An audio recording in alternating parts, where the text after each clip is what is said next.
following is a presentation of Main Street Media, your source for news, sports, and information on Main Street in Middle Tennessee.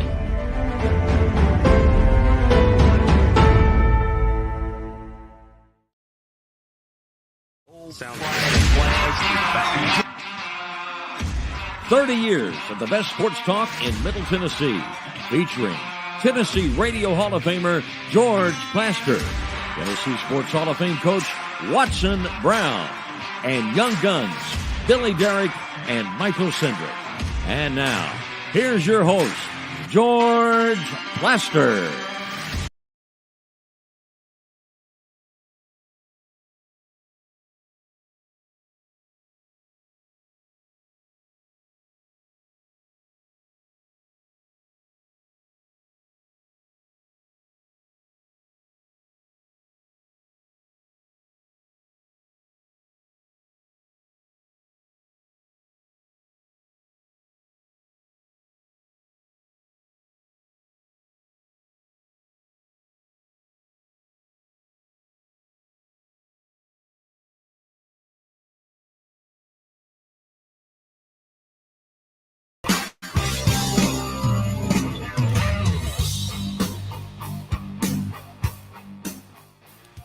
Hello again, everybody. Welcome in on a Friday that is incredibly busy.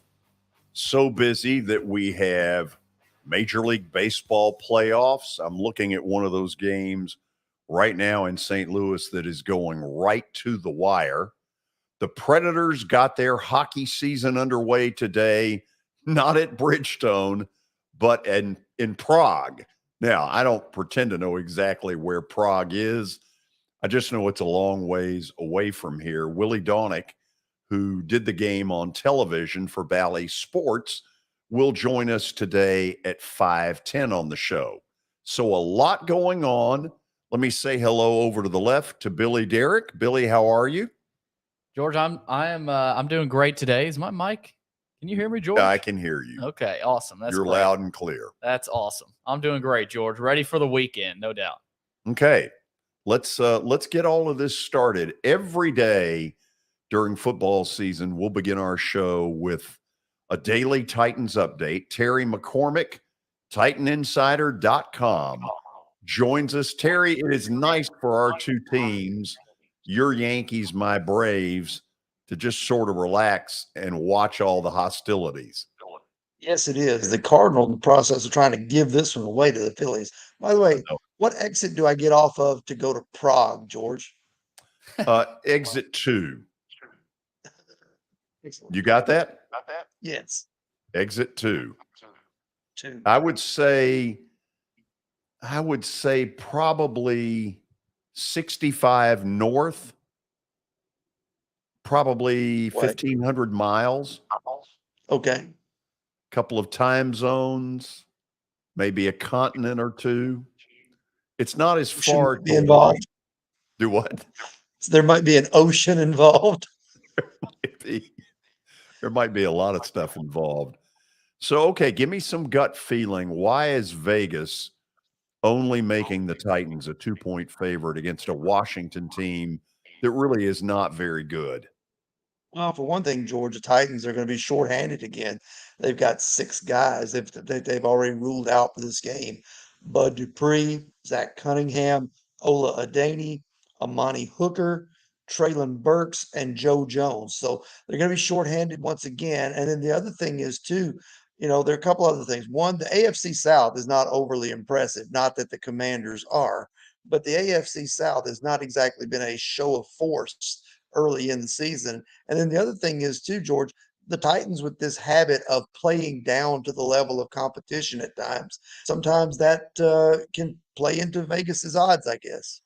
Well, Terry, I think we both know that this little habit they've gotten in, if they don't fix this soon, it's going to get stuffed down their throat, because in the NFL, too many games are way too tight to just be a no-show in the second half. You're absolutely right. And this is the week to try and get that rectified because this is not a very good football team in the Washington Commanders. You've got a bye week coming up. So they really do need to make whatever necessary adjustment there is to sustain some of these drives in the second half because the first half, except for the Buffalo game, the first half of all the games have looked really good for the Titans offense. They've done what they wanted to, running the ball, mixing in play action, doing all the things that they draw up on the board through the week to say that this is the game plan. But for whatever reason, it just has come off the rails in the second half, and that's got to be fixed and fixed soon. Do you think it's an afraid to lose kind of deal that they've gotten too conservative in the second half?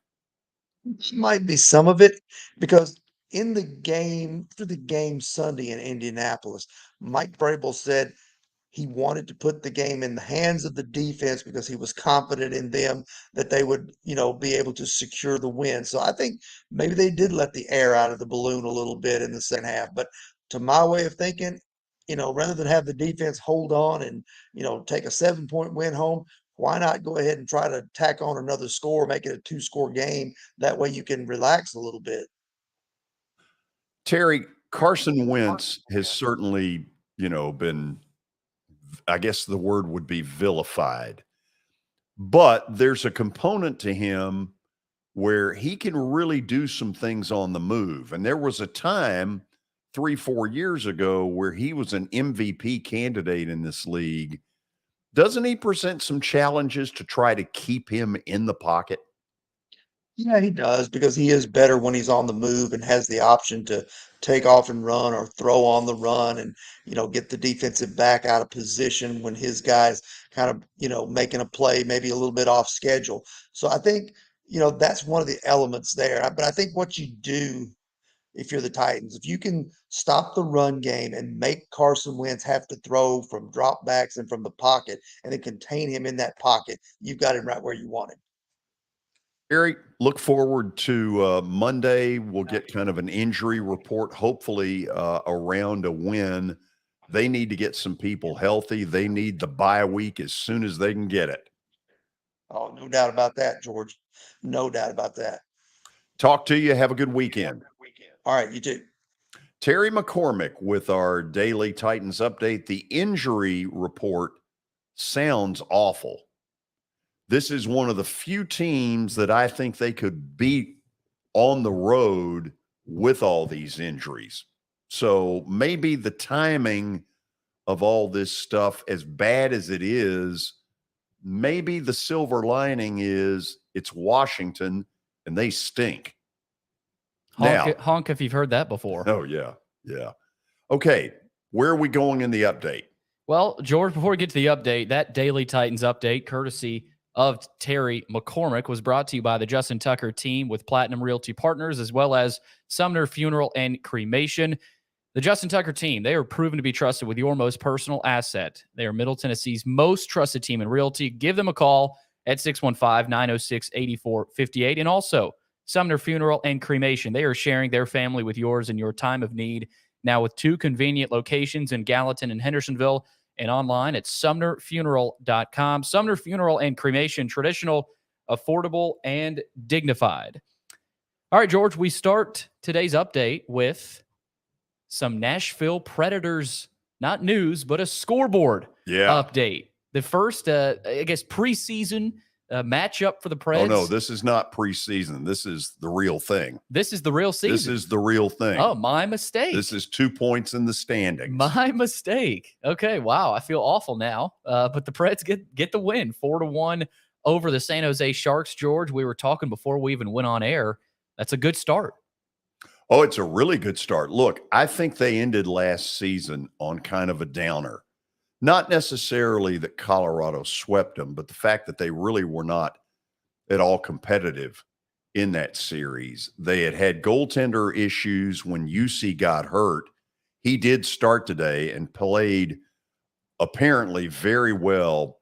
Willy Daunic is going to join us at 5:10 from Prague. It's like 10 after midnight there. Apparently like a 7-hour time differential but he'll be on with us by phone from Prague at 5:10. So you'll want to hear that. No doubt about it. Always good when you get Willie on. George, we got baseball today. Baseball playoffs begin. We've got one going on right now, 2 hours left here, right in front of you. It's gotten hairy. And yeah, in the top of the ninth, the Cardinals lead the Phillies 2-1, but the Phillies have the bases loaded with 1 out. So danger zone here in St. Louis. This had been a zip tie into the 7th, and then Juan Yepez, who had been up with St. Louis earlier in the year and had shown some power because he had 12 homers on the year, but he got shipped back to Memphis in August. I saw him play in a series here. Anyway, they rolled the dice, and in a pinch hitting role, oh, wow, the Phillies are about to take the lead in this game. And in fact, they have just taken the lead on a 1-out hit.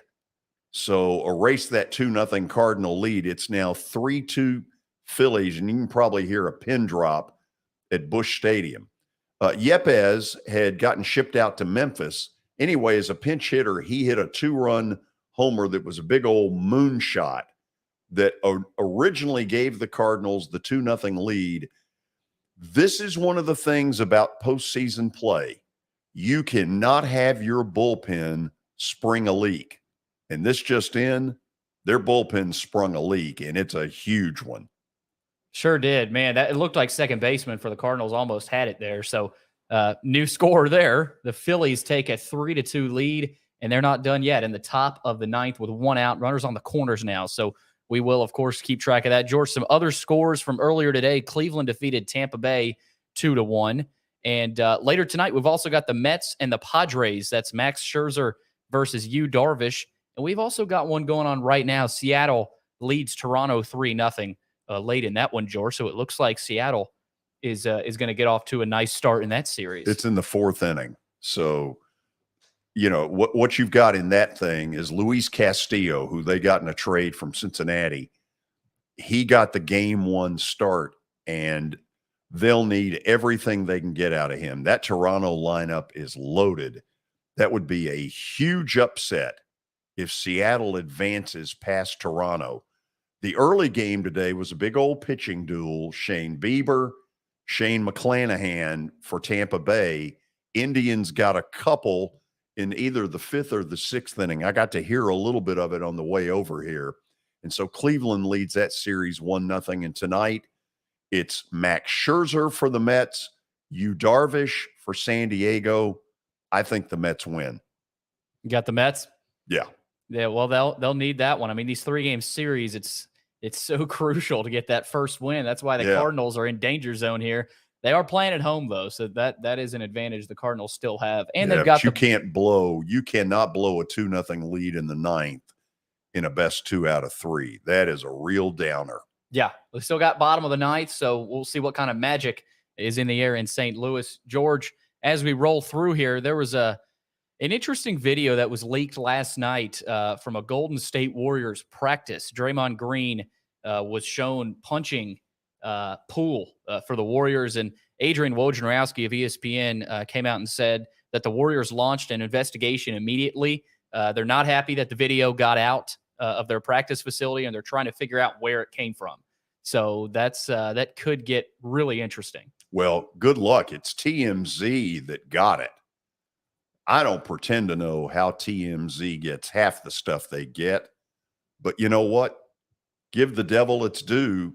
They always seem to get it, and they got this video, and Golden State's furious about it. They should be. I mean, I don't know who films that, but also, I mean, I don't know if that's their practice film or somebody was in there associated with the team. That's crazy. Philly has scored again, 4-2. Phillies in the 9th. Boy, you talk about a pick-me-up for their dugout. Wow. I mean, they looked after that bomb from Yepez, they looked all but out of it. Yeah. So Phillies up 4-2, top of the 9th. And that one, George, Odell Beckham Jr. is our last piece of news. His recruitment has come down to 5 teams. I mean, he's acting like a high school football 5-star recruit with these visits and Apparently, he's narrowed it down to 5 teams: Kansas City, Green Bay, the LA Rams, Buffalo, and Baltimore. So he's got a top 5. Yeah, he's basically saying high octane with a real chance to win. Those are all winning teams. Yeah. Now, Baltimore right now, I'm not buying. I don't think their defense is good enough. And I think as the season goes along, you'll really know that it's Lamar Jackson and not a lick of defense. I think he'll X Baltimore out of this picture. I think the other 4 are really legit. I think the Rams have got about that much of a lead just because he played for them. Right. Yeah, so we'll see. Odell, we'll see where he goes with and when he actually does it. I mean, I wonder if there's a timetable on his return to the NFL field. So that does it, George. Let me give people a little bit of an idea of what we're going to do today. By the way, get the football music ready. Football music? Football music. The band, the drum line? No, to hell with the drum line. I want music. What do you mean by football music? What was I whistling earlier today? Oh, the old bands. Yeah, Okay. I want to hear some of that stuff. Okay. Get us fired up. I don't want the drum and bugle corps. No, there will be no drum and bugle corps. Actually, we'll do it during the that's high school football. We'll do it when Zach comes on. Okay. So here's what we've got going on. In a few moments, we'll hear from MTSU football coach Rick Stockstill. His team goes on the road tomorrow to face a really good UAB squad down in Birmingham. As was mentioned earlier, Zach Womble will join us with a little bit of a high school update around 4:40. And of course, our Friday night live show will begin early in the 6 o'clock hour. At 5 o'clock, Jeff Pennington, who's been on a roll, will give us his picks on 3 games in the SEC. Then Willy Daunic will join us from Prague, wherever that is. And the Phillies have scored again, and they're up 5-2. Holy cow. Wow. St. Louis has imploded. Willie at 5:10. At 5:20, we're going to get into Denver's issues. Any of you who saw that last night end up shaking your head going, what has happened to Russell Wilson? And then you start saying, Nathaniel Hackett, the coach in Denver, does he have a clue? I don't know. Early on, doesn't really look so. And then plaster bet of the day, I've got 6 of them. 6. I'm ticked off at Denver. They should have won for me last night. They totally hosed me late. But I'm going to get even. 6 of them. So get ready. I wonder if there's going to be a book it in there. I don't know. This is Main Street Media Television.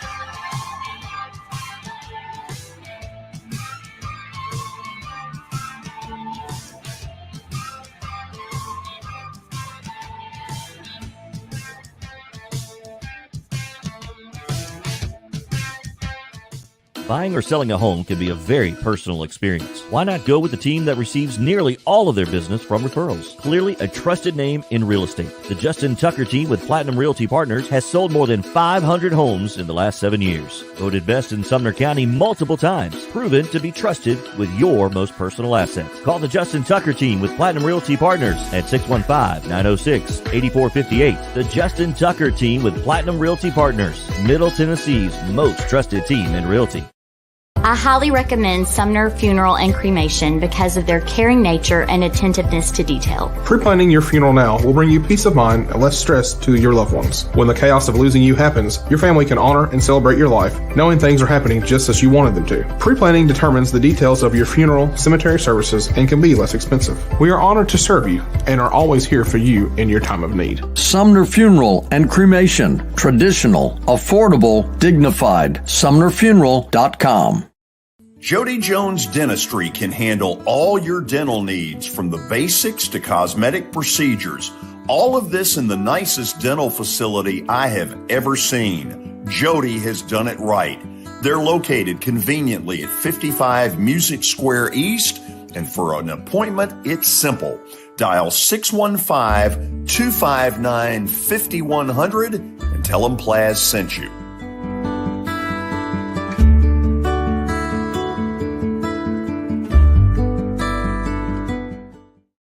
When you're thinking about golf, consider Riverside Golf Links. Under new ownership, the course has improved dramatically. It's now 27 holes, complemented by a 9-hole executive course. Book a tee time now at 615-847-5074 and get ready to enjoy the beauty of golf in the Old Hickory area at Riverside Golf Links.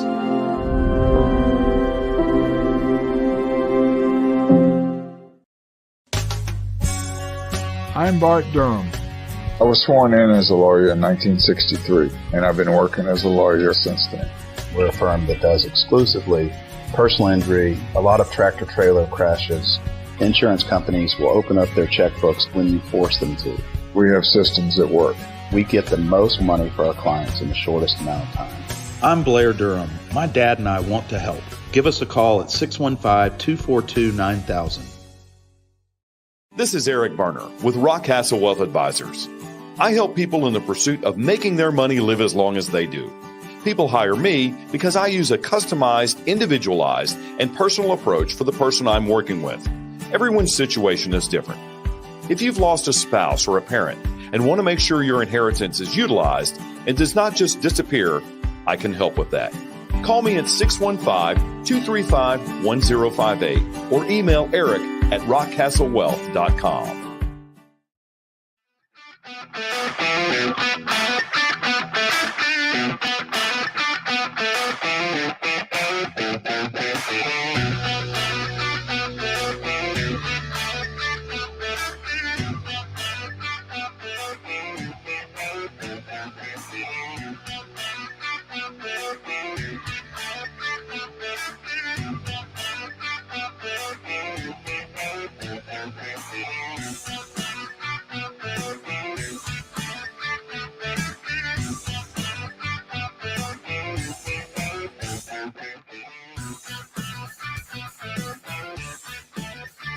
So if you're watching us live, we're going to try and keep you updated on the baseball scores. St. Louis is as good a baseball city as there is in America, and their heart has just been ripped out.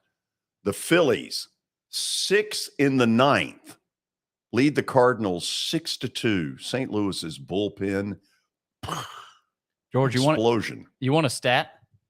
Give me a stat. Coming into today, the Cardinals were 93-0 when leading by 2 or more runs in their entire postseason history. They were up 2-0 today. They now trail 4-2. No, they now trail 6-2. Or 6-2. Is it really 6?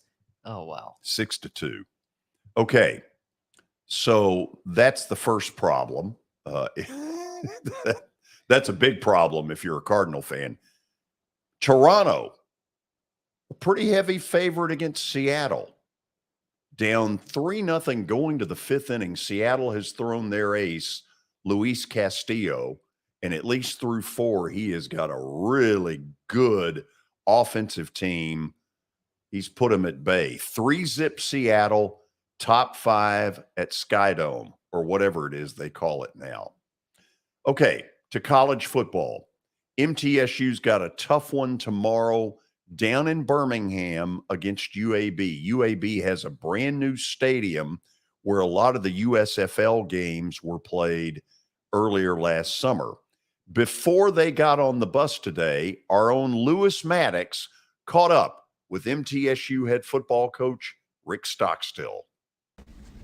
All right, Coach Stockstill, you go 3-0 in 3 games following an 0-1 start, and you come back this past Friday night, and it's not the outcome you were looking for against the Roadrunners of UTSA. What was your message to your guys following that game?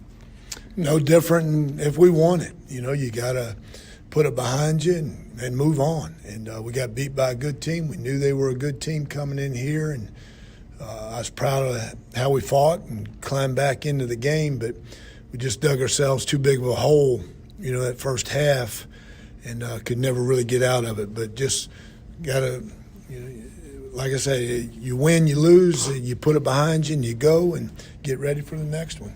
Obviously, still some good things, positive things coming out of that game. I know there have been one or two defensive scores in this stretch, this 4-game stretch, but now a group that has put up over 30 points a game in the past 4 weeks. What can that be accredited to from your offensive group? We're playing a little bit better. We got good players. We didn't play as good as we needed to against San Antonio, but you got to give them credit because they're a really talented team. But we're protecting the ball good. We're still not running the ball as efficiently and as effectively as we need to. We got to get better there. But we've got good players and they're making plays. Now defensively, your group played a team that was really potent on offense, if we're being quite honest. A quarterback that can put some touch on the ball, a lot of weapons around him as well. Just your thoughts on how you thought those guys fared this past Friday. Well, I said it last week that we were playing the best quarterback and the best receivers that we've played all year.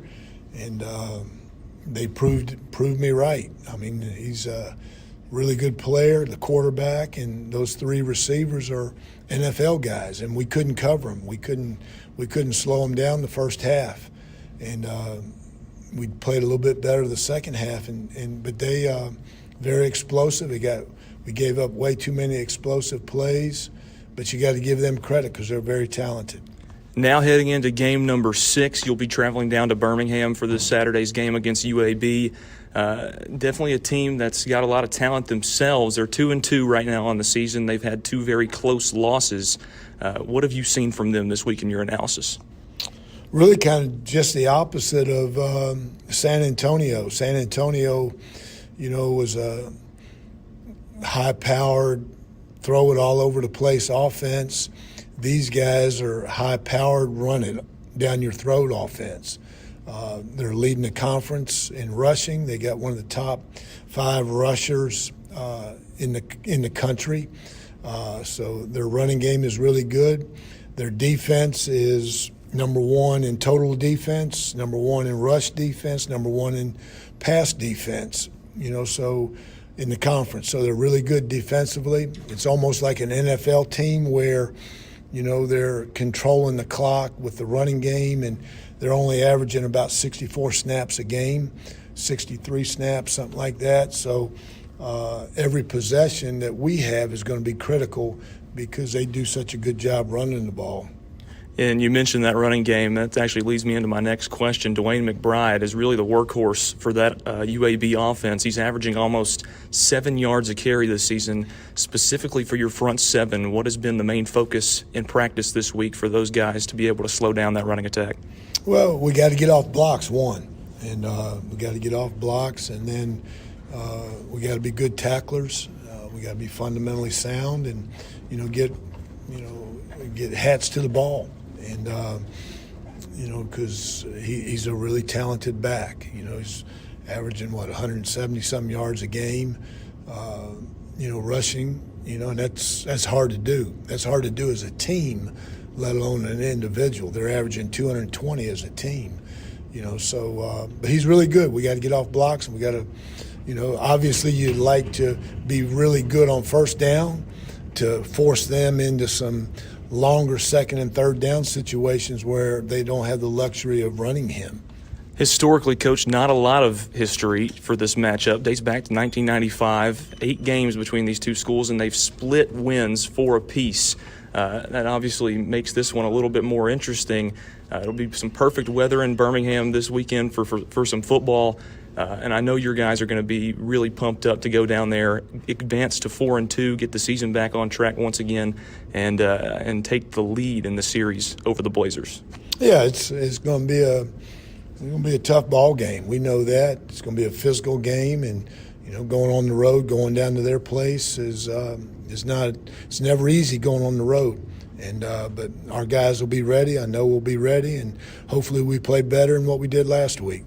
Coach, good luck this Saturday in Birmingham. We'll catch up with you again next week. Appreciate you, my man. Billy, here's the thing that's really weird. Middle got a ton of pub for going to Miami and ripping them around. The truth of it is Texas San Antonio, I think, is considerably better than Miami. Yeah, I mean, it's funny how Chip Walters said that when we had him on.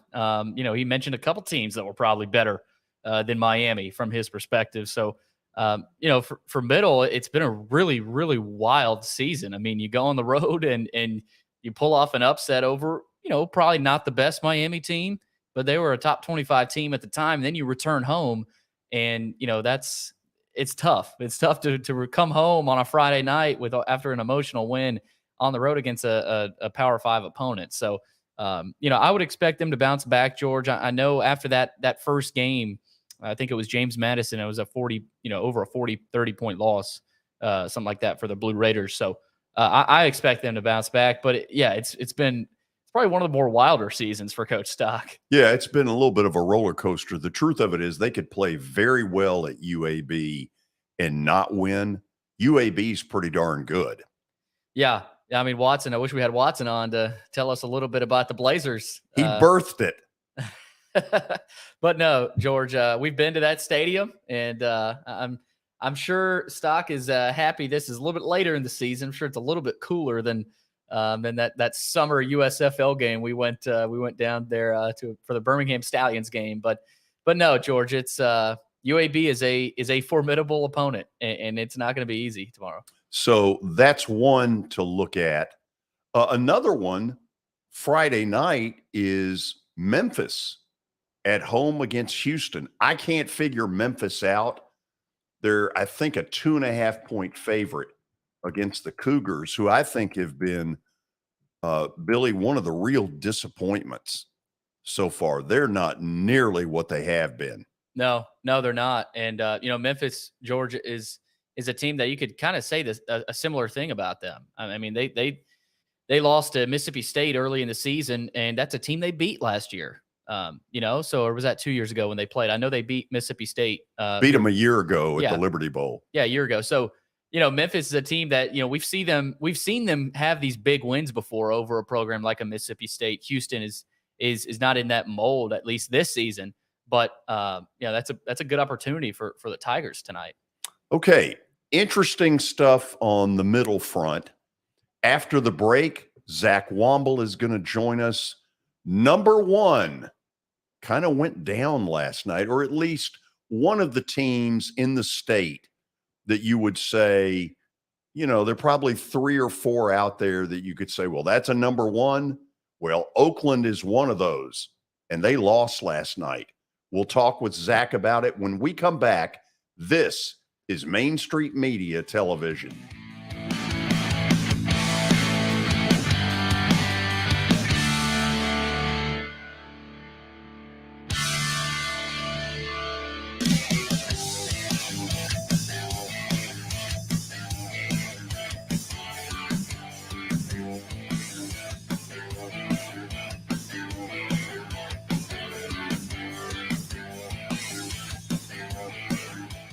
For Dustin Timmons and Joey Donnelly, they welcome every opportunity to serve and satisfy their clients. Whether you are looking to build your dream home or renovate your current home, their team will ensure that every client and remodel is unique, luxurious, completed on time, and within budget. Contact them today to set an appointment for a free consultation or to view some of their completed projects by logging on to DonnellyTimmons.com.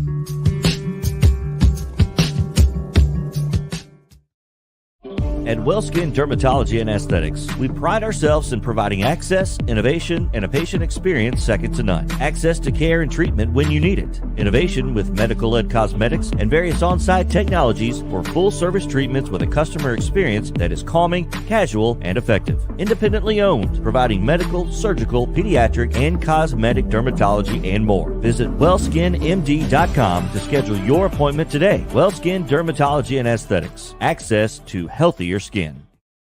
It's your last chance to get a spring tune-up for summer. Complete Service Heat and Air can clean your coils, check out your motor, and make sure you have cold air on that first hot day of summer. Complete Service Heat and Air is located in White Bluff, Tennessee. We do service and repair on heating and air the right way. 24/7 service. Call us at 615-797-3997. That's 615-797-3997. Serving Cheatham, Davidson, Dixon, Hickman, Humphreys, Montgomery, and Williamson counties.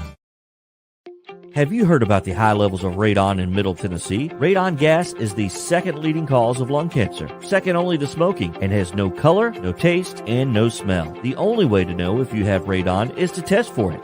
Duret Radon Mitigation offers testing for small and large-scale residential and commercial properties, plus mitigation services. Visit DuretRadonMitigation.com to request testing or get a free estimate for mitigation. That's DuretRadonMitigation.com.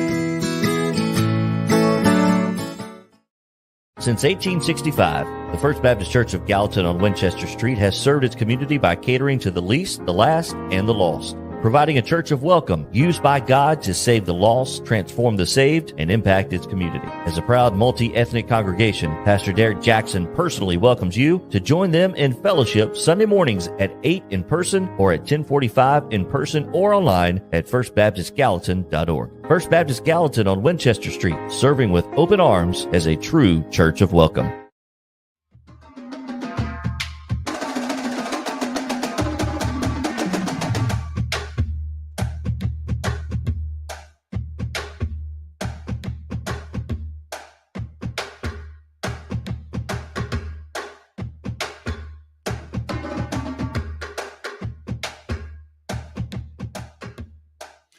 Okay, for those of you who are watching us live, let me keep you updated on some things that have happened on a busy Friday afternoon. The Preds have opened their season in Prague with a great 4-1 win over San Jose. They'll play again tomorrow. Boy, they would love a 2-game sweep to get their season started. Their home opener is next Thursday against the Dallas Stars. Now on to the baseball playoffs. An absolute shocker in St. Louis. Cardinals led 2-0 going to the ninth inning and gagged it big time. Gave up 6 in the ninth to the Phillies and got beat 6-3. Now, remember, these are best 2 out of 3 series. That is a real problem. When your bullpen gags in a short series like this, you are in deep you-know-what. Cleveland got off to a good start at home, beat Tampa Bay 2-1 in a real pitcher's duel. Right now, and in fact, I'm looking at it on television, Seattle leads in Toronto. Kind of a surprise. 4-0 Mariners. That's a good young team. Luis Castillo, who they got at the trade deadline from Cincinnati. 4 scoreless innings thus far. They are in the bottom of the 5th. And later tonight, the Mets in San Diego. That's Max Scherzer and Yu Darvish. And I think the Mets are going to win, but who cares what I think? Based on some past plaster bets of the day, not so good. Okay, to happier news. Let's say hello to our man, Zach Womble. He'll be with us in a little more than an hour for Friday Night Live, the best high school football coverage going. How are you? I'm doing good, George. How are you doing today? Good. What is the hat you're wearing since you're not able to see it? It's a Grateful Dead hat. Really? Mm-hmm. Yep. Okay. Nice little pickup at Target for like $6 in the bin. So I needed a new hat, and I mean, you can't pass up a $6 hat, especially a Grateful Dead one at that. And you can't expect a lot. I mean, you're getting what you paid for. Exactly. And honestly, I think I got a steal. So I turned it around because the front bill obviously covered up my face, and so I wanted to, I guess, scare the watchers and viewers today. And since it's, Halloween, the month of Halloween, wanted to bring out my Halloween mask for everybody to see. A little early. Yeah, exactly. A little early. Christmas is not here yet. Have you ordered the pizza? No, I was going to leave that up to you. You were Billy this week. I think you have to do that. We're on the air. We're very busy. Yeah, it's tough. I don't know if I want pizza tonight though, George. To be honest, really, we've ate it like 4 Fridays in a row. It's gotten a little old. Okay, so what are you all suggesting? There's a Buffalo Wild Wings down the road. Okay, well, let's send Zach that way. Yeah, because I'm the showrunner. Right? Well, Zach, we're on the air for a good 2 hours. Okay, you're on for what, 12 minutes? Well, if you count the 5 hours tonight, I guess, but it's like, are you on though? Like, couldn't you have pre-ordered this maybe on the Buffalo Wild Wings app? No free shout out? I would not do that without you. I respect that. I respect that. George, I'm so surprised you haven't filled your show today with Draymond Green talk. I figured you'd be all over that. Why is that? You haven't seen the Draymond Green? Oh, I know exactly what's going on. Okay. He lost his marbles through a punch. Okay. I just figured you'd be all over that. TMZ's got it covered. How the heck do they find those? I don't know. You know what? That's a topic for a totally different segment. Yeah, how absolutely. do they get this stuff? Great question. So, how did CPA upset Oakland last night? Another great question. You know what? They just kind of dominated that game from the start. They took the opening kick, marched right down the field, scored on a 21-yard touchdown run from Asher Keck, and it was just kind of downhill from there for CPA. And it was uphill battle for Oakland in a battle that they lost. And let me just first say this. Kevin Creasy and Oakland will be okay. They will rebound. Something tells me that when the Class 6A playoffs roll around, they will be right there in the thick of things like they always are. But to snap a 36-game winning streak, a streak that dated all the way back to the 2019 playoffs where they lost to Maryville in the Class 6A semifinals. But, the CPA just kind of punched him in the mouth and never looked back. I mean, defensively, they stymied anything that Oakland wanted to do all game long. Oakland did have a chance in the third quarter. They were down 14 with the ball, chance to cut it to 7. And, CPA forces a turnover on downs. They go down, score a touchdown, and that's kind of all she wrote. So it was a perfect storm for CPA last night. And so, they were able to capitalize. And let's not pretend like CPA is not a good program, that they weren't well prepared for an Oakland team that was on fall break, not making any excuses. But the recipe for an upset was there, and credit to CPA for taking full advantage of it. Isn't the bigger issue that it puts on film for teams down the road sort of a blueprint of how to try to get Oakland under control? Maybe. I mean, you always want to take the film that where Oakland loses and look and see what the opposing team does. Sure, because there's not very many of those opportunities. I think I had seen that the last time they had lost to a Middle Tennessee team might have been like 2014. So those opportunities to get your hands on those films are few and far between. So I would say yes to your question, but you know what? I just think it was one of those times where CPA just caught Oakland sleeping and took full advantage of it. And Kevin Creasy kind of told our reporter Joe Klinger after the game, maybe it's a blessing in disguise for his football team, and so he seems like the kind of coach that's going to be able to take advantage of this opportunity and would expect that. And I feel bad for Riverdale next week when they got to play Oakland. I mean, coming off that loss, it was already going to be a tough battle for him anyway. Yeah, now you get a mad Oakland team on top of it. So it's like getting Georgia, for Auburn. The timing's not real good off of what happened a week ago. And let me say this, just on the opposite side, CPA is going to benefit, much like Tennessee benefited from the bye after they beat Florida mentally. CPA gets to take that bye and mentally, like, okay, we defeated Oakland. We took down, I heard you say, one of the state's top best. Let's reset, because guess who comes into town the week after fall break? That would be Lipscomb Academy. So, a great opportunity for CPA to reset mentally as well. Yeah, that'll be a terrific football game. Okay, let's talk Cane Ridge. Obviously, some really good things are happening right now. Oh, yeah. From there. Oh, yeah. We've been talking about Cane Ridge all season long, George. I mean, when we talked preseason, who's the team in Metro Nashville that we're looking at? And Cane Ridge has delivered all season long, and they did so last night against an Overton team that can put up points in a hurry. And so, you look at a 21-12 final, and you're thinking, not a great football game. But Cane Ridge's defense to hold Overton to only 12 points, led by Jalen Johnson, their linebacker, who finished with 3.5 tackles for loss, a sack, including a sack right before halftime to limit Overton with an opportunity to score. They kept bending last night, but they never broke. And so, they got two interceptions, one a pick six on I want to say his name is Kedarren Fletcher. Kedarren Fletcher made the interception for the pick six. And so, just their defense last night was just kind of what stood out the most. Offensively, they've always been there. They've always had a good attack, but defensively, and if that team can figure it out on that side of the football, they're really scary because, George, to be honest with you, that region 5-6A that they match up with in the playoffs, the Gallatins, the Beaches, the Hendersonvilles of the world, Clarksvilles, I don't know that they can keep up with the Cane Ridge and the Overton and the Smyrnas, the top 3 seeds in region 6-6A. So, they're 7-1 right now. They close out, I think, with now it's going to slip my mind. Who is it?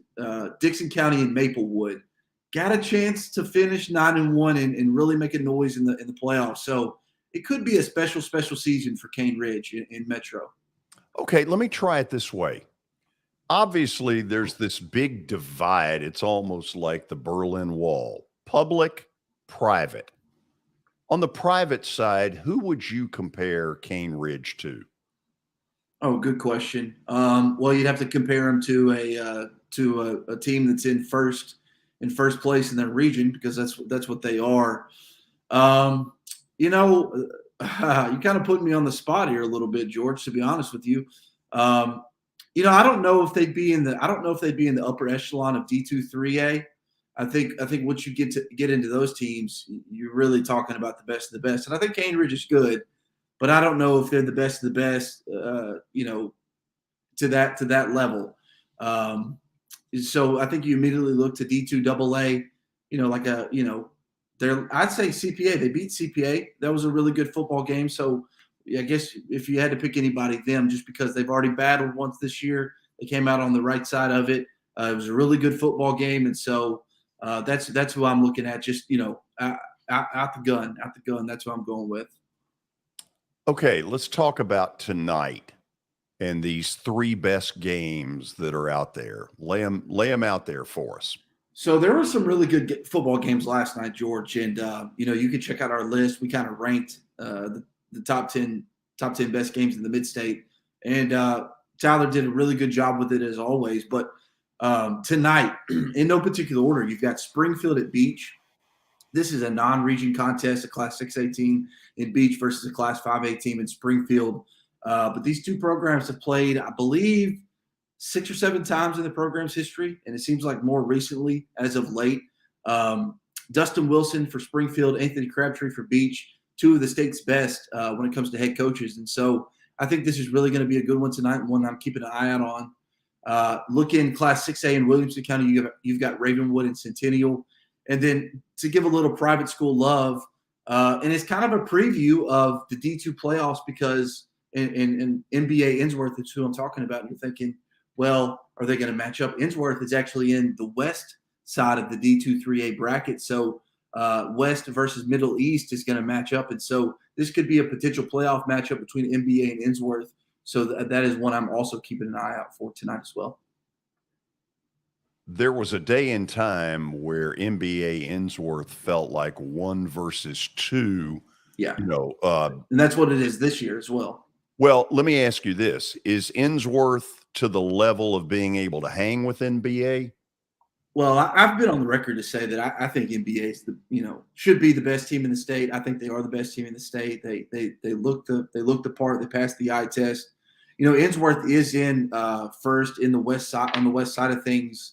But I don't know if the West is as deep as the Middle East that NBA has kind of gone through so far. I think NBA might be more battle tested. So I think it's going to be a really good game because, listen, at the end of the day, Ainsworth may be in the West Division, but they're still a Nashville-based school, right? And this is a program, this is a rivalry that dates back probably, for a long time. I couldn't even put a guess on how far back it dates without being facetious and saying something like 1845. But these two schools, these two players know each other, so it's going to be a good game regardless. Yeah, Billy, George, yes, give me a final score in that game. NBA Ainsworth? Yep. I think NBA runs away with it. I mean, Zach, we talked about it last week. I mean, we all thought, we all thought, well, 2 weeks ago, BA would be competitive with NBA, and they were. I mean, they were. But you get down the stretch of that fourth quarter, and it ends up being a 2-score game, and then NBA ends up winning it. So I got NBA pretty big tonight. I'll go 38 to 20. I'll go 38-21. I'll say another 2-score game. But I think NBA, that's a game where we've seen them. They've controlled games, and they just kind of suck you into their style. But I want to throw one more game out, and we will definitely talk about it tonight. Page and Nolensville. Yeah. 7-0. Nolensville 7-0. And both of these teams are in 5A. So this is really the 5A championship game right now. So I can't wait to talk about that one tonight, but that's definitely one of my favorites. No, absolutely. It's hard to, anytime you list just 3, you're going to leave one off. But I think Nolensville is going to win that game. I don't know if I'm going to say easily, but Nolensville is a really good football team right now, and I think they're clicking on a lot of cylinders. And so, yeah, I like Nolensville in that one. That's Zach Womble, Main Street Preps and Director of Food Consumption. That's right. I'm going to get the app downloaded on your phone so that you can forget it. You can press the buttons. Do you want to starve or do you want to eat? Well, George, I'm not really hungry, if I'm being honest with you. Okay. Well, it is 4:53. Yeah. 4:52. I got this pack of travel mix, nice little cashews and M&Ms and raisins. That's nice. So enjoy. I don't think by 8 o'clock that'll work. See you in a little while. See you, George. Zach Womble joining us to talk a little high school football. Tonight, early in the 6 o'clock hour, Friday Night Live, the very best in high school football coverage. Now, let me keep you updated. Those of you who are watching live, Major League Baseball scores. These are playoff games, best 2 out of 3. Cleveland won at home today against Tampa Bay, 2-1 the final. St. Louis, their bullpen imploded. They gave up 6 in the 9th and got beat 6-3. That city is in mourning. Oh, my goodness.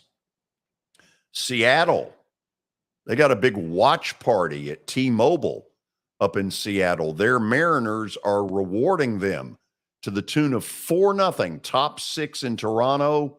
Tonight, Mets in San Diego, Yu Darvish for the Padres and Max Scherzer for the Mets.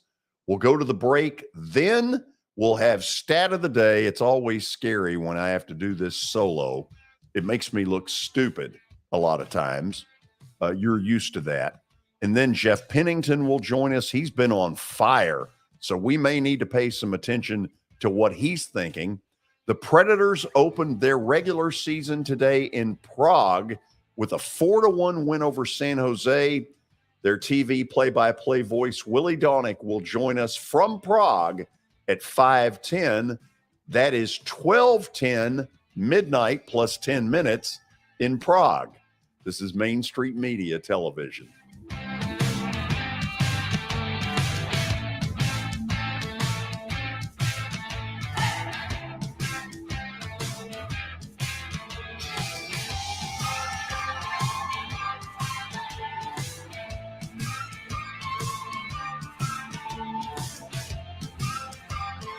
Serving Williamson and surrounding counties, Bone and Joint Institute of Tennessee offers comprehensive orthopedic care with 16 subspecialized physicians. Our practice provides high-tech care with a hometown touch. We offer physician clinics, physical and occupational therapy, advanced imaging, and surgical services, including interventional procedures. Call us at 615-791-2630. We're Bone and Joint Institute of Tennessee. High-tech care with a hometown touch. This is attorney Bart Durham, and this is me. I'm Aaliyah. Keeping in good physical condition is really important to me. But when I had a wreck with a tractor-trailer truck that hurt my legs so bad I couldn't work for almost a year, I knew I needed a lawyer that understood tractor-trailer cases. So I called Bart. Bart gets millions of dollars for his clients every year. At Bart Durham Injury Law, we've handled hundreds of tractor-trailer cases. My dad and I want to help. Give us a call at 615-242-9000. The high school football season is here, and nobody handles Friday nights better than Main Street Media. Here's Zach Womble with details. That's the name of the game here at Main Street Media and Main Street Preps. Is, we've been doing this for a long time now, and I think you hit on it. We've got an army of reporters across all of Middle Tennessee. I think there's about 130 schools in the Middle Tennessee area, and we try to cover all of them. We cover about 11, 12 counties at this point. And those Friday night shows, it's we're gonna show that off. We're gonna showcase the talent that we have on the field with reporters across several mid-state games on the weekly basis. So whether you're in Williamson County, whether you're in Giles County or Murray County or Montgomery or Robertson or anywhere in between, we're gonna have you covered from 6 to 11. Friday Night Live is presented by the Tennessee Highway Safety Office, where fans don't let fans drive drunk.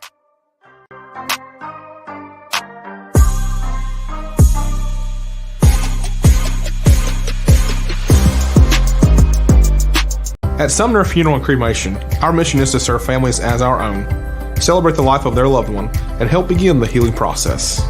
My whole family, including my wife and my mom and siblings, were very happy with the treatment that we received. I would highly recommend Sumner Funeral and Cremation. We offer funeral, burial, cremations, and pre-planning services. Sumner Funeral and Cremation. Traditional, affordable, dignified. SumnerFuneral.com.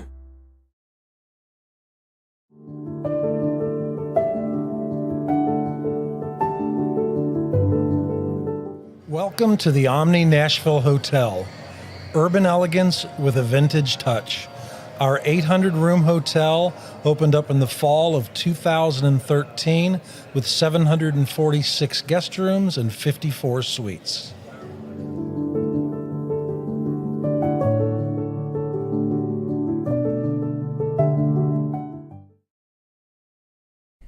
Hey everyone, I'm John English. This is Keith Wallace, and we would like to welcome you to John English Antique Sports and Cards in Shelbyville, Tennessee. We specialize in graded and ungraded sports and non-sports cards, vintage wax boxes, and unopened cases. We have a large selection of PSA graded cards. We also specialize in old sports collectibles, baseball, football, basketball, golf, and tennis. You can find it all at John English Antique Sports and Cards. We are happy to be associated with Nashville's greatest sports antique, George Plaster.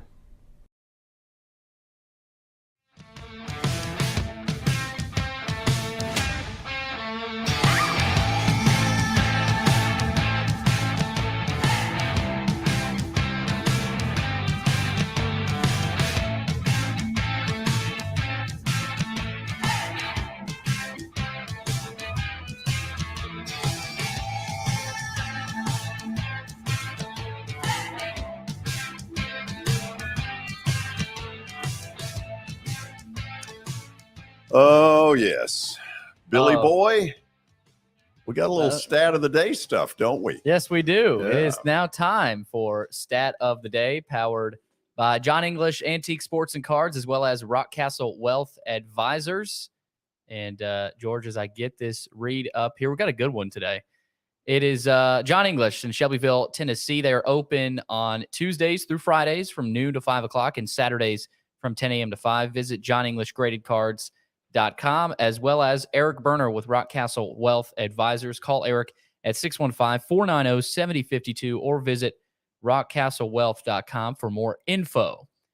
All right, George, stat of the day. Can you guess the teams in the order of the top 5 NBA teams with the best odds to win the Eastern Conference this year? Okay, I'm not going to do in order yet, but clearly Boston, Philly, Milwaukee, and Brooklyn are the top 4. And in whatever order they want to go with, and I'll try to go with that here in a minute. I think the hard part is who is the 5th team. And I'm going to go with Zach LaVine and the Bulls as the 5th team. In order, I think they go probably Brooklyn 1, Philly 2, Brooklyn 1, Milwaukee 2, Boston 3, Philly 4, the Bulls 5. How about that? George, you are very close there. The Celtics are actually number 1. They shouldn't be with the coaching news.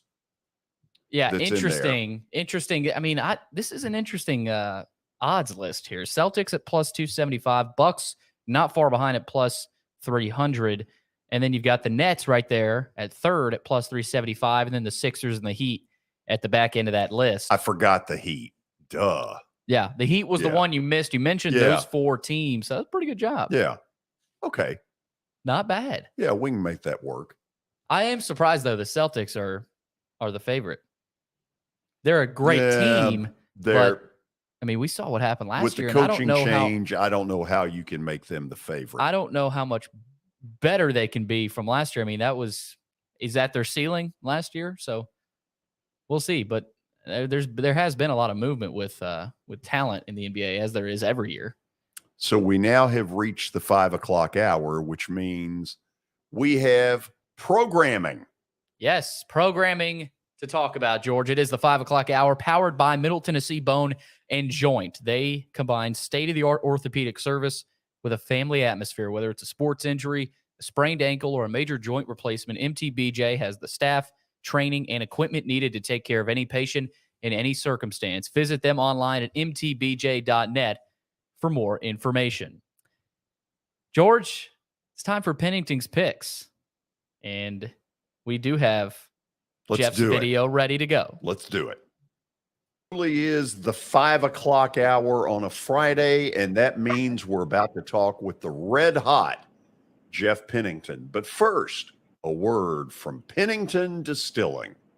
Pennington Distilling Company was founded in 2011 with the goal of creating original craft spirits that embody the same character as the city they were born in, Nashville, Tennessee. From grain to glass, every step is taken to produce spirits of exceptional craftsmanship and quality. Pick up one of their award-winning products like Pickers Vodka, Davidson Reserve Whiskey, and Whisper Creek Tennessee Sip and Cream today. Or stop by the distillery in West Nashville and the Nations. Follow them on social media and online at PenningtonDistillingCo.com.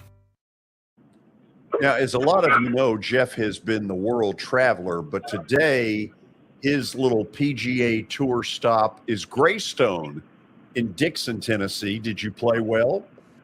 We did. We actually had one of our pros on our team, like one of our club pros, and so that always a good advantage. We shot 51, 21 under, which is pretty impressive. There are tosses and mulligans, but wow. we still lost to a couple of 48s. So, there's some good pencils out there. I know all about that, because if you don't cheat, you may have to repeat. Exactly. Okay, so let's get to the one that I know really interests you. Tennessee goes down to LSU looking to continue their unbeaten ways. Give me your gut feeling. Can they handle Tiger Stadium in a really athletic LSU? I think so. I never like going to Baton Rouge, but at least it's not a night game. It's early enough that hopefully a lot of them will still be kind of asleep and hungover from the night before. The fans will be a little calmer. So I haven't even seen, what is the point spread on it? Tennessee's 3. Oh, so it's basically a pick 'em. I like Tennessee. Tennessee -3 all day. You know, I'm with you, and I think the only thing that worries me about that number, because I don't think that LSU can outscore Tennessee. If this game gets up into the 30s, I just don't think LSU's got that kind of offense. The one thing I do worry about, Jeff, they're really athletic. LSU's got some athletes. They may not all be there on the offensive side, but defensively, they can be scary. I've seen, like I think we talked about them last week. You know, they're Jekyll and Hyde. I've seen both sides of them this year. So just hopefully we don't get the good day. And you know, I'm really hoping that the players are keeping it under control and not overlooking it and thinking about Alabama already. So you know, everybody in Tennessee wants to beat Alabama so bad that hopefully our focus is wholly on LSU this weekend. It's a really good point you bring up, because there will be such a incredible drama around Tennessee, Alabama next week that you've raised a really good issue. Are the players totally focused on LSU, or is there a little bit of, man, bring on Bama, we can't wait? And I hate that thing. Every team that says bring on Bama never seems to work out. But no, it's not and you definitely don't say it in public. No. You do that only privately. I remember there was one year where LSU beat some team, and then the next week was Alabama, and the whole crowd started chanting, "We want Bama, we want Bama," and then they got him, and it was bad. There ought to be something that flies over a helicopter that says, "Be careful what you wish for." Exactly. So let's go closer to home. Ole Miss is in town to play Vandy. The line has been as high as 19. It's dropped down in the 16-17 range. I don't know what to make of that. Can you see Vandy covering this? I don't see how. You know, I like Ole Miss a lot. I really, you know, that I dislike Lane Kiffin more than just about anybody in the world. Not him as a person, just him as a coach. I don't know him, but you know, from the Tennessee days, I've never been a big Kiffin fan since, but I hope Vanderbilt could keep it close. But man, after that win against Kentucky last week, and I'll be honest, I don't think they deserved. I think Kentucky gave them that game 3 or 4 times. So I think Ole Miss is riding high, and they're ready to dominate. And Lane's not scared to run up points either. He's not the kind of guy that's going to sit back once he's on it. He'll keep his foot on the gas. So I don't know how Vanderbilt's going to keep up with them. Okay, up in the Commonwealth, Kentucky is only a 6-point favorite against South Carolina. There had been talk earlier in the week that Will Levis might not play. He got hurt in the loss to Ole Miss. However, Coach Stoops has come out and said he's going to play. Why is this line so low? Is this an overreaction to the loss last week in Oxford? You know, there was a weird line last week with Kentucky being a dog, you know, at Ole Miss. So maybe Vegas just doesn't like Kentucky. I don't know. You know, they're just still thinking of Kentucky for the past 20 years. But I think Kentucky's ready. I think they're upset. They deserved to win that last week. Levis, obviously, you know, those 2 turnovers in the last 2 minutes in the red zone. You know, I think he's ready to prove himself. You know, he's already a good player, but I think he's ready to come out and make up for it. South Carolina doesn't impress me. You know, I was shocked Radler really hasn't done much to impress me yet up there. No. So I think Kentucky wins big. I think Kentucky comes out, especially if Levis. If Levis isn't playing, it could be a different game. But, you know, they're such a defensive focus and run focused team anyway that, you know, I think they can win a running game too if they needed to. But I think Kentucky rolls. Okay, I'm going to put you on the spot here. The Titans are in the nation's capital or somewhere close Sunday to take on formerly the Deadskins, now the Commanders. They're only a 2-point favorite. And to me, that's at least a couple of points too low. Again, I'm asking myself, what does Vegas know that we don't know? I like the Titans. What about you? It's a sucker bet. You know, there's always those bets that look at you. It just seems way too obvious. You know, why are the Titans yes, we came out slow, but the last 2 weeks we've won. You know, we talked about last week. We managed to win another game without scoring in the second half again. I did look it up after last week. We've only scored one touchdown in the second half, and it was the first drive of the third quarter of the first game. So outside that, we haven't scored the second half. So if we could play just the first half, we might be the best team in football. So I mean, everything says the Titans should win, but that number at 2, you know, it seems like a sucker bet to me. I don't know. I'm scared of it. I wouldn't bet on it, but I'm obviously rooting for the Titans. Jeff, you have a good weekend. Hit them straight. And good luck on Tennessee LSU. Thank you, too. Talk to you soon. That's Jeff Pennington reporting live from Greystone in Dixon, Tennessee. And speaking of reporting live, this will be the first interview I've ever done with somebody in Prague, but Willy Daunic is there. The Predators opened their regular season about 3.5 hours ago and got a big 4-1 victory over San Jose. So a really good 2-point start in the standings. Willie, how are you? George, I'm doing well. People are feeling good here in Prague that are over here from Nashville. There's a pretty good contingency. You could probably see it if you saw any of the broadcasts sitting in the end zone there. So pretty good representation. And so I think it was about as well as you could hope to go in the opening game today. Good win. Willie, lay out for those of us who did not get to see the telecast, and I'll admit I didn't. Tell me what the arena is like, what the crowd was like, because this is a little bit like when the NFL goes to London Sunday with Green Bay and the Giants. Yes, it's the same idea. The global series, they call it. And each of these teams that played tonight, the Predators and the Sharks, played a preseason game nearby, but not in Prague, where we are now.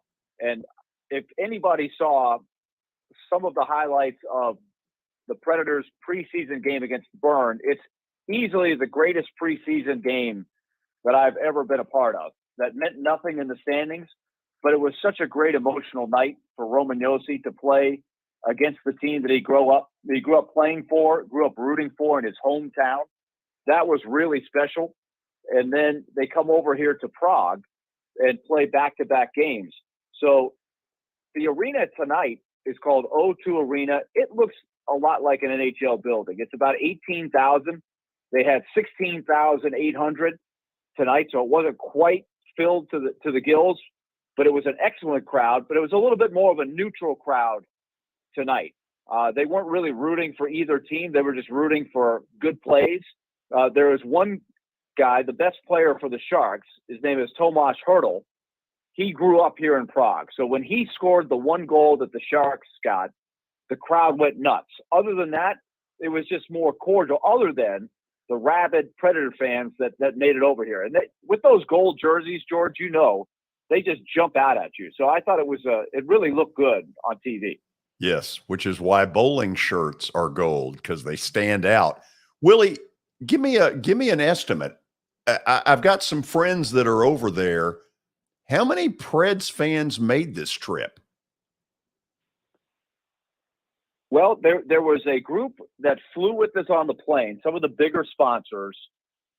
Then there were a couple other fan groups, one of which was headed up by the one and only Terry Crisp, George. He was the ringleader. Imagine him leading a group of fans in Prague. You can imagine how much fun that has been. And Sheila has come along with him, so that's good. The one and only John Gromos also coming over. His daughter Sarah worked for the Predators for a number of years. Yeah. And so he and his daughter Sarah are here rooting them on. So I would have to say, based on the fan event that we saw yesterday, I would say about 1,000 to 2,000 total when you add them all up. Really? Yeah, well, I think so. Because there's some that just came on their own, so it's hard to tell for sure. And of course, Erin Daunic was in the gold tonight as well, so she's representing the other Daunics. Was she trying to get foursomes to the bowling night? Oh, George, I'm telling you, she is running the show over here. I believe she between is. her and Sheila Crisp and Claudia Weber, they absolutely lead the charge. Yes, I believe that. Okay, I don't pretend to know a lot about Kiefer Sherwood. Tell me more about him, because he had a big day today. He did, and you're right to ask about him, because he's probably the biggest story of the game. Because nobody knew anything about Kiefer Sherwood, who followed, unless you were a hardcore hockey fan. But this is a guy that would be called, George, a term that we would understand, a 4A player, right? A guy that tears up the AHL, which is kind of like the AAA of hockey. But he hasn't been able to really stick in the NHL. But he won the job in training camp. He was an off-season pickup. He had a huge year last year for Colorado in the AHL. So he got to play a handful of games for the Avalanche, about 11. But of course, with that team, they certainly didn't need him. They won the whole thing. So he was a free agent. He was looking for somewhere else. And so lo and behold, he wins the job and he scores 1 minute into the game to give the Predators the lead. He followed it up the following period and picked up an assist on Nino Niederreiter's goal. So the Predators had two players score a goal in their first game on their first shot. So David Poile has got to be feeling lucky. There are casinos here, George. So I think you might advise David Poile to head to the casino tonight. Wow. So they play again tomorrow. Willie, I think I've got this right. It is 12:15 in the morning in Prague, correct? It is. It is 12:15. They start the games here, George, at 8 o'clock local time. That's kind of a European thing. And so it's a little later than we're used to, but it was a really solid crowd. And the Predators are running on adrenaline right now. So they're going to regroup. They probably won't skate tomorrow. And that will be the key, is to just refocus, try to pick up where they left off.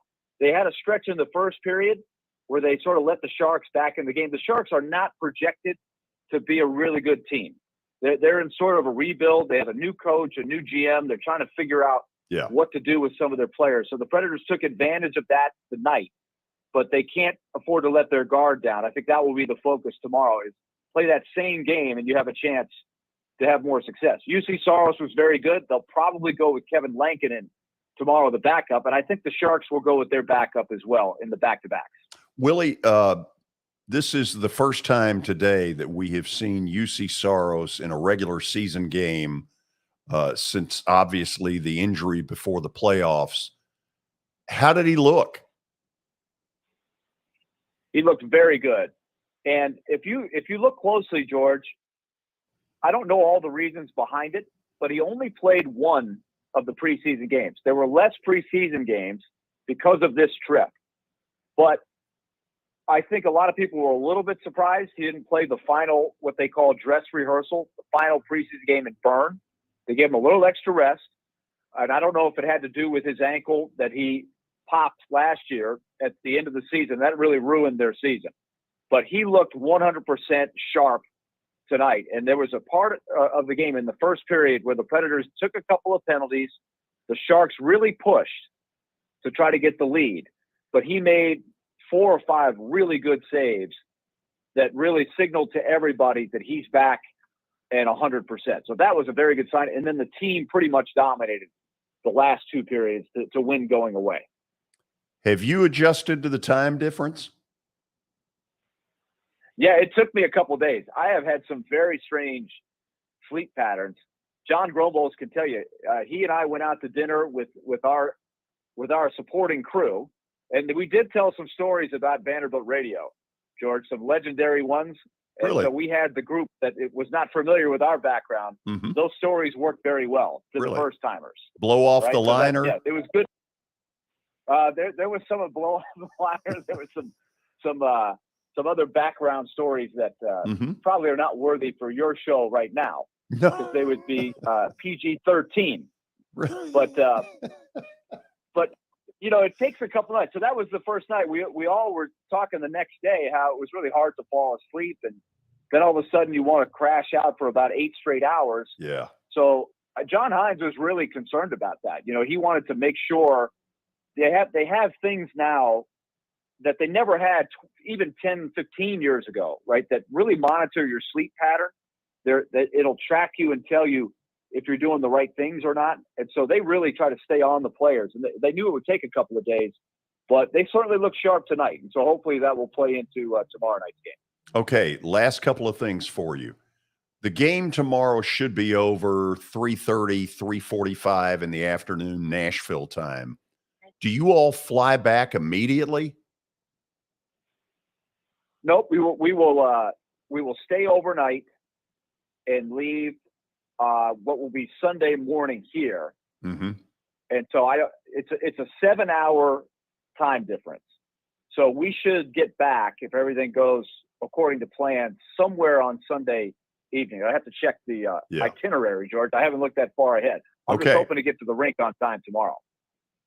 Will you be attempting to watch the Mets tonight? That is a question. There's one other Met fan that I know of on the traveling party. His name is Jeff Sabatsky. Mm-hmm. He grew up in New York. He's in the hockey ops department for David Poyle. We have commiserated. We did not get to watch the Braves break the Mets' hearts overnight, the 2 nights in Switzerland. So we tried to put that behind us. I watched it. Yes, I'm sure you did. Yes. Oh, I'm sure you did. So what I'm thinking is I will not watch tonight's game because it doesn't start till 2:00 here. But tomorrow, because we don't have a game the next day, I might try to pull the all-nighter and watch game 2. Okay. I want your team to win. Do you know why? Well, you're a big fan of the former Nashville Sound, Buck Showalter. Well, okay, yeah. I mean, he was on the first minor league team I ever broadcast, and so I do keep up with Buck fairly close, but that's not it. I think you all can go toe-to-toe with the Dodgers pitching-wise. I would love for you to do the dirty work and get them out. Okay, we've got a deal. You root for us to get to the Dodgers, and then we'll take care of the Dodgers for you. Appreciate it. Willie, I do very much appreciate your willingness to come on today. By the way, the phone connection is incredibly clear. I thought it'd sound like something behind the Iron Curtain. It sounds really clear. Tell Aaron I said hello. Looking forward to seeing you all when you get back. Okay, I will do that. She says it right back to you. She's sitting right next to me. So beautiful. Absolutely. Okay, take care, Willie. And Pete and George, Pete Weber and I, along with Aaron, we have been looking around for green bean casserole everywhere we turn here in Prague. But we can confirm that they do have green bean casserole here in Prague. I love it. Bring me some. Okay, sounds good. See you, Willie. That's it. So there you have it. Great start for the Preds, but Willie said it, San Jose not considered one of the tougher teams in the Western Conference. They need to rattle the shark cage again tomorrow and get 4 points out of this crazy trip to Prague. So appreciate Willie doing that. Yeah, we ran a little bit late, but so what? We'll go to the break, and then we'll talk about an NFL game that set the sport back about 10 years last night. Indy won it. They were hideous. Denver lost it. They were doubly hideous. We'll yap about it next. This is Main Street Media Television.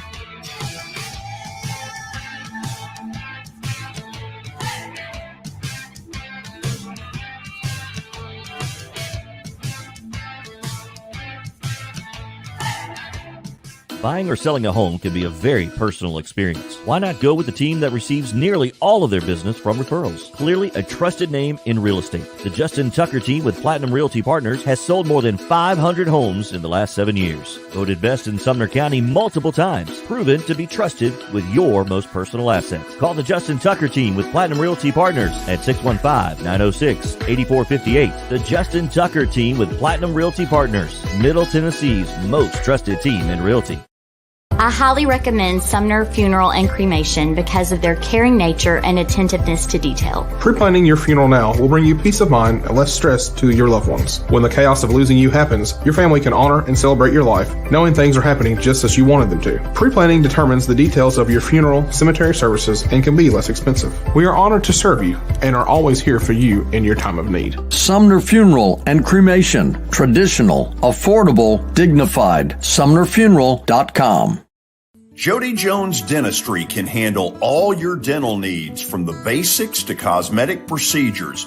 All of this in the nicest dental facility I have ever seen. Jody has done it right. They're located conveniently at 55 Music Square East, and for an appointment, it's simple. Dial 615-259-5100 and tell them Plaz sent you.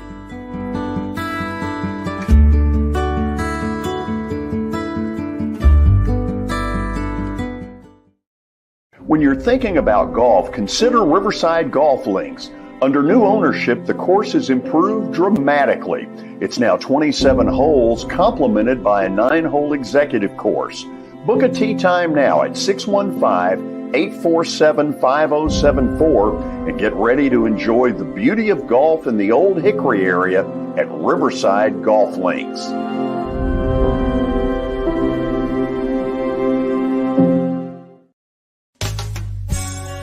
I'm Bart Durham.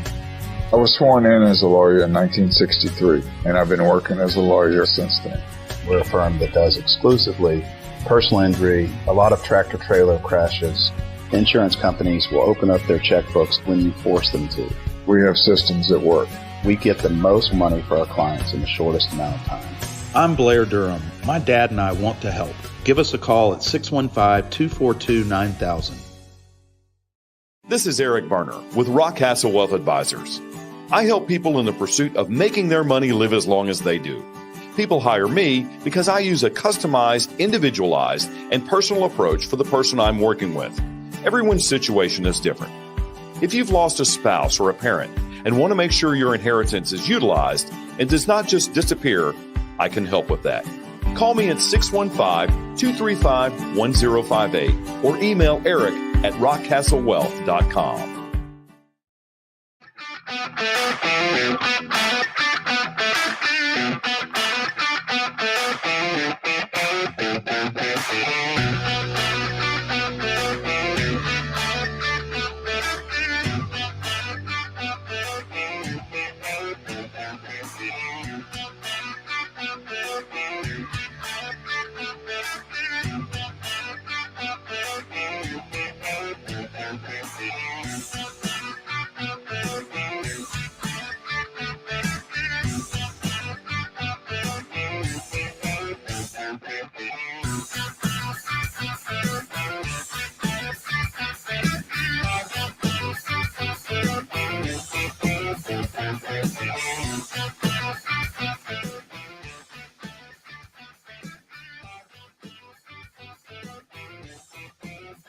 Can you believe the show that Indy and Denver put on last night?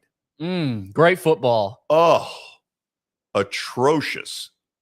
I didn't even I was keeping up with the score. I was at the Father Ryan Clarksville Northeast game last night, and I wasn't able to watch it, but I'm glad I wasn't able to watch it.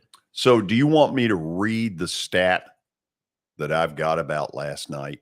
Let's hear it. Not that stat. Oh, I have that stat on the crawler. Okay. Here. Let me read this. Russell Wilson, until he got to Denver, was considered one of the 2 or 3 best long ball throwers in the league. Certainly DK Metcalf had something to do with that. Since he's gone to Denver, first of all, they're running an absolute Gerber's baby food offense.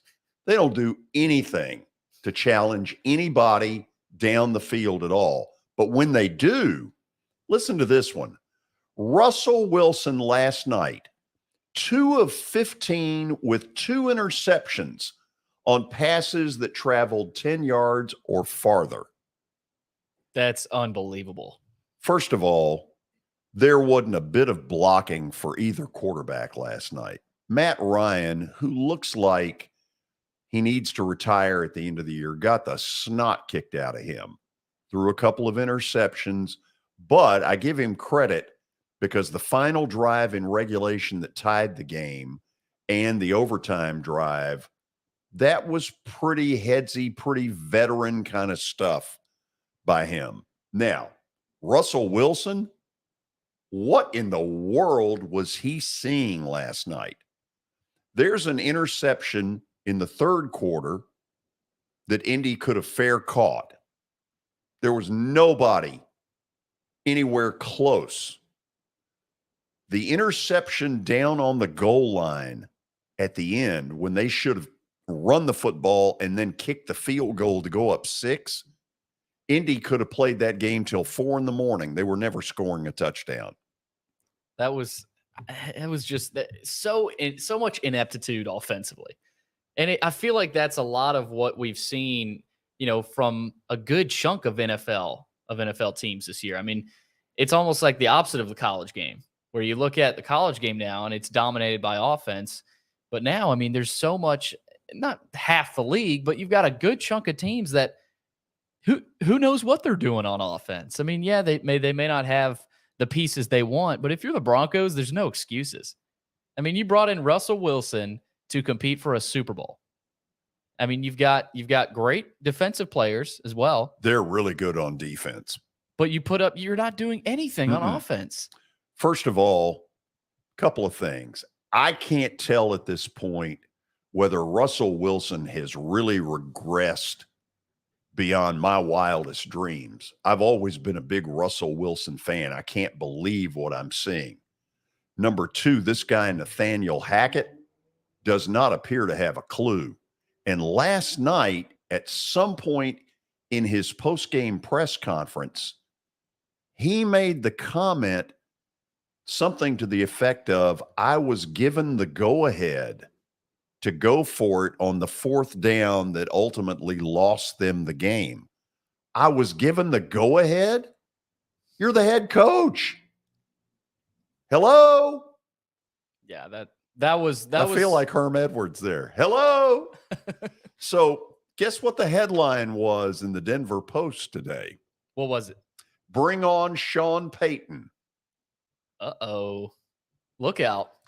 Look, not very often does a coach get fired after 1 year. And I'm not saying it's going to happen this time. But if this continues much longer in Denver, clock management issues, head coach who looks clueless, I wouldn't rule it out. Got neither. New ownership that paid over $4 billion for this franchise. I mean, what are they thinking while they sit in their luxury box? Who knows? Who knows? I'm so stunned by the Broncos this year. I mean, you're playing the Colts, who, I mean, they're one of the bottom feeder teams in the NFL. And last night I was like, okay, this is where the Broncos can kind of get back on track a little bit and find some sort of offense. Nope. They lose 12-9, don't score a touchdown, and Russell Wilson seems like he's getting worse. I mean, yeah, it does. It's like you plays the first game of the season. It's like, wow, that was bad. And then you look at how he played last night. There's nothing better. One of the shots that Amazon Prime got, and of course they used it because, let's face it, they got a dud last night. I'll be curious what kind of numbers they got in that game. But as it was going to overtime, they apparently had a camera stationed outside of the stadium with fans piling out, disgusted, saying, screw it. I don't need to watch overtime. I know what's coming. And unfortunately, they did. Anyway, There is big trouble brewing in Denver, and Nathaniel Hackett is on as hot a seat for a first-year coach as I have ever seen. Early. I mean, it did not take long. We're barely past September. It did not take long for old Mr. Hackett to be hated by every Broncos fan.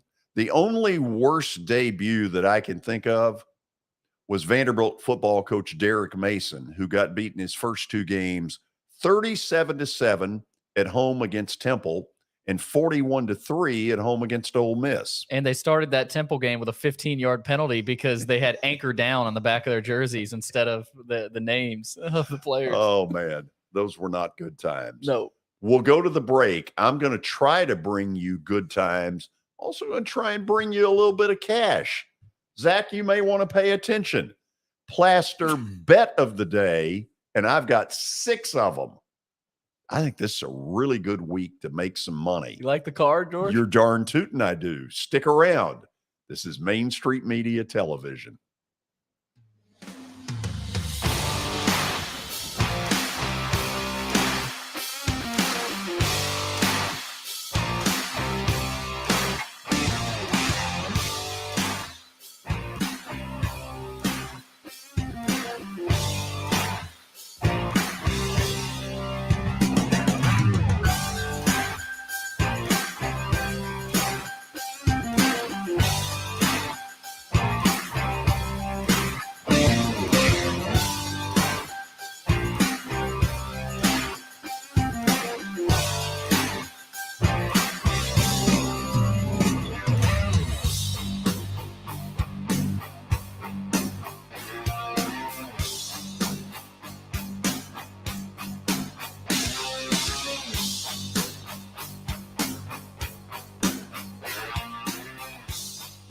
For Dustin Timmons and Joey Donnelly, they welcome every opportunity to serve and satisfy their clients. Whether you are looking to build your dream home or renovate your current home, their team will ensure that every client and remodel is unique, luxurious, completed on time, and within budget. Contact them today to set an appointment for a free consultation or to view some of their completed projects by logging on to DonnellyTimmons.com.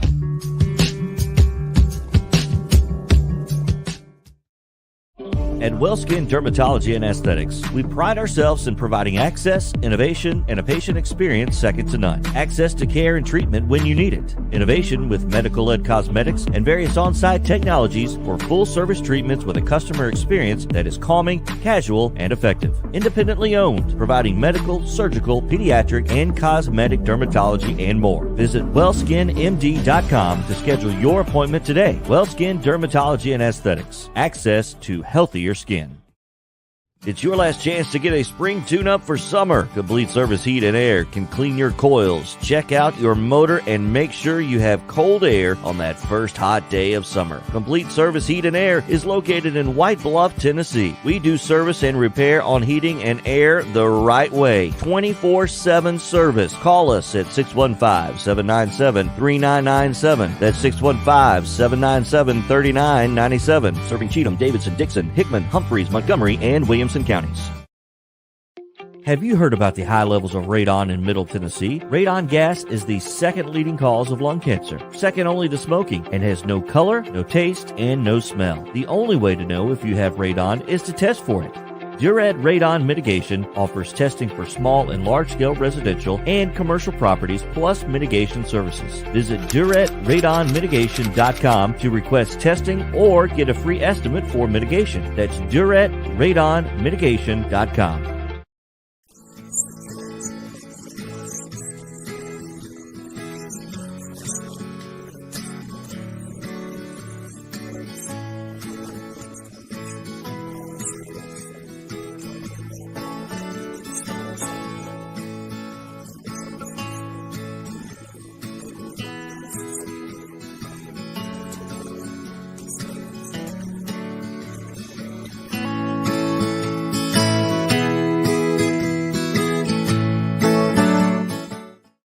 Since 1865, the First Baptist Church of Gallatin on Winchester Street has served its community by catering to the least, the last, and the lost. providing a church of welcome used by God to save the lost, transform the saved, and impact its community. As a proud multi-ethnic congregation, Pastor Derek Jackson personally welcomes you to join them in fellowship Sunday mornings at 8 in person or at 1045 in person or online at firstbaptistgallatin.org. First Baptist Gallatin on Winchester Street, serving with open arms as a true church of welcome.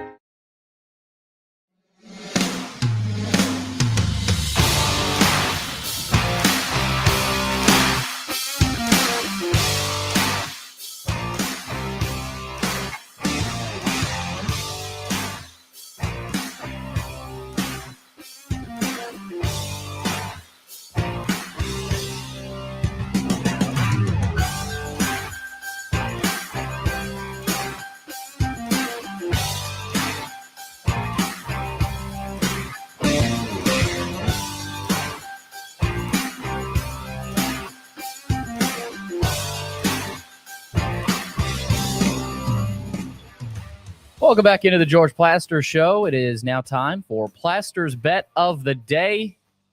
Bets of the weekend. He's got 6 coming up, so stay tuned for that.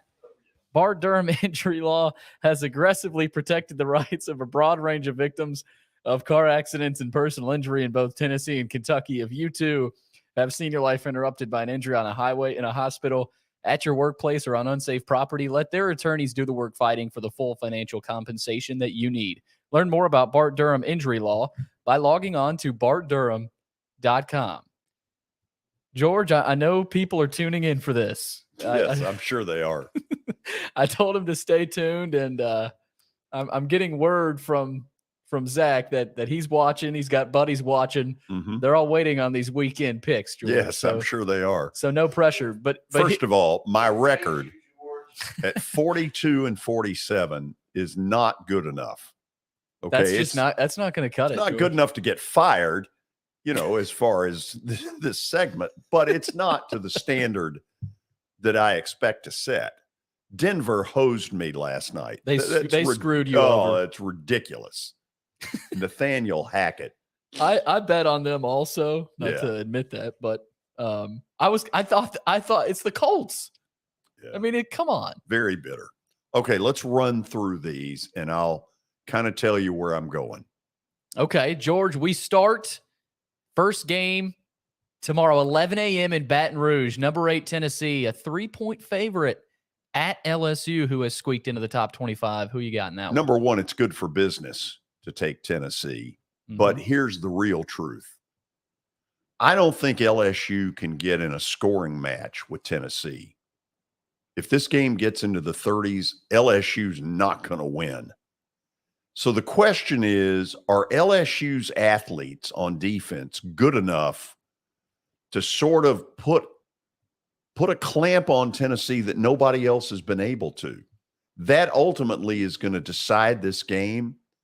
They may have their moments. They're very athletic, but I don't think they're good enough to get this done unless Tennessee's defense gags. And they are capable. They are not that good on defense, and LSU is very physical. That is LSU's method to win this game. I just don't think it's going to work. I say take Tennessee minus the 3. Move on. Moving on. Second game, number 16, BYU, plus 3.5 against Notre Dame. You're taking the Cougs. Yeah, Notre Dame's a fraud. First of all, this game is neutral site out in Vegas at that Allegiant or whatever they call it, where the Raiders play. I don't think Notre Dame at this point can scare people on offense. A very shaky quarterback situation right now. BYU offensively is better. I don't know why Notre Dame's favored. I think BYU wins the game. Mormons versus Catholics in Vegas. Quite the religious battle. Yeah.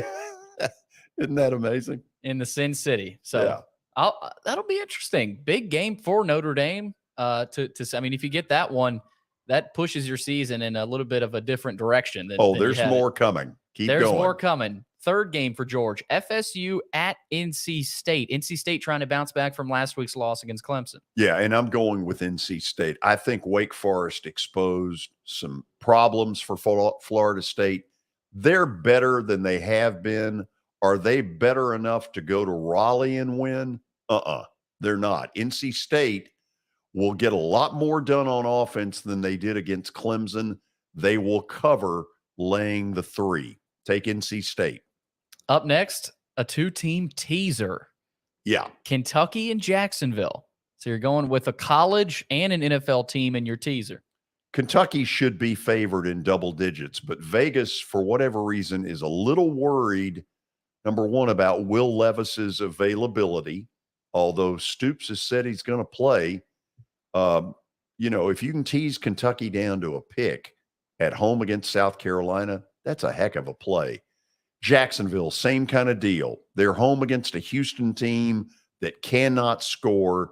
If the Jags are who they act like they are, this teaser will work. Okay. Up next, George, Tennessee Titans at the Washington Commanders in our nation's capital. What are your thoughts on that one? I'm a little worried about the injury situation with the Titans. Early in the show, Terry honk if you've heard that before. Oh my God. I mean, they've got a bunch, but I think Washington is in total turmoil. They're getting the crap kicked out of them. This is a game, if the Titans are going to have to try to go on the road and win with the injury depleted lineup that they have, this is one team they can beat. I think they'll win by at least a field goal. I think they cover the -2. Okay, we've got one more bet, another 2-team teaser. Look at that. San Fran and Kansas City, another same thing, a narrow. Pick 'em and -1 right there. I think San Fran's pretty darn good. They go to Carolina, which can't score at all. Baker Mayfield has, at least early on, not proven to be the answer for Carolina. So tease San Fran down to a pick 'em. And then Monday night, tease down Kansas City, which looked incredible on the road in Tampa. Tease them down at home against the Raiders to -1. I intend to go 6-0. Wow. Are you booking any of these, George? No. No. So you're not, I mean, you're confident. Oh, I'm very confident. But book it as another level. 4 or 5 of these are going to win. And when it doesn't, you can run this tape on Monday. I'll run it back. Yeah, you will. You can bet on that as well. You have a nice evening. I'll be with you here for another few hours. So I look forward to it. Billy, you behave. Where'd Zach? Oh, there's Zach with his, what was it, Grateful Dead hat? Yeah. George, I'm excited. Friday Night Live coming up. Bring it on. We got some good games tonight. So we'll be back with you sometime early in the 6 o'clock hour. Stick around. This is Main Street Media Television. Have a great weekend.